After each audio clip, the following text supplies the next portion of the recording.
5 en çok sevdiğim Aydın Kazımova mahnısı. Əslində siyahını qurarkən ağlımda 5 mahnı idi. Gördüm ki, divamızın o kadar gözəl mahnıları var. Dedim 10 olsun. Gördüm yox, kenarda 2 dənə yenə əvəz olmazdım qalıb. Dedim okey, 12 olsun, 12'de dayandırdım. Okey, top 12 en çok sevdiğim Aydın Kazımova mahnısı. Ama bir şey de qeyd edeyim. 13-cü sırada Məhəbbət Xəyanət yox mahnısıdır. Yəni əlavə edə bilmədim, düzdür. 13-cü sırada Sevgilim Söz. Çox sevirəm mahnını, bir Aydın Kazımova klassikasıdır. Həyatın hər bir anında dinləyə bilərik. 11-ci sırada isə yeni Aydın Kazımova mahnılarından Can Ol. Ya çıxıb bıraxdan. Çox. Yəni tərəfləməyəcəm. Bütün mahnıları sevirəm. Bütün bu mahnıları sevirəm, amma mənim top 12 listim belədir. Və çox çətinliklə qurmuşam deyim ki, bu siyahını çox çətinliklə qurmuşam. 10-cu sırada Əligəy. Hardasa təxminən 2 ilin mahnısıdır bildiyim qədərilə və çıxdığı zamandan bəri bu mahnını mən çox dinləyirdim. Çox hətta uzun müddət mənim playlistimdə əlavə mənim most playlistimdə ilk sırada bu mahnı idi. Qoy işığı söndürüm. Çox sevdiyim bir Aydın Kazımova mahnısıdır.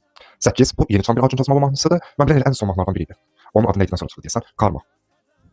Çok qəşəng mahnıdır Karma. Bu bir Aydın Kazımova klassikası. Əslində bunun ardıcıl iki Aydın Kazımova klassikası var. Matros. Bu mahnı düşünürəm ki, mahnı mənim üçün yazılıb. Bu mahnı konkret yəni mənim üçün yazılıb. Növbəti isə Gecələr Keçir. Yəni bu mahnı demək olmaz. O əsərdir. Bu bildiyimiz bir əsərdir. Yəni bu mahnı deyil.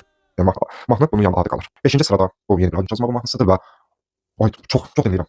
Son günlərdə dinləyirəm, çox dinləyirəm. İnanıram ki, mahnı 30 ildən sonra belə yenə öz hitliyini qoruyacaq. Onun adı nə idi? 4-cü yerdə yenə bir klassika. Son söz.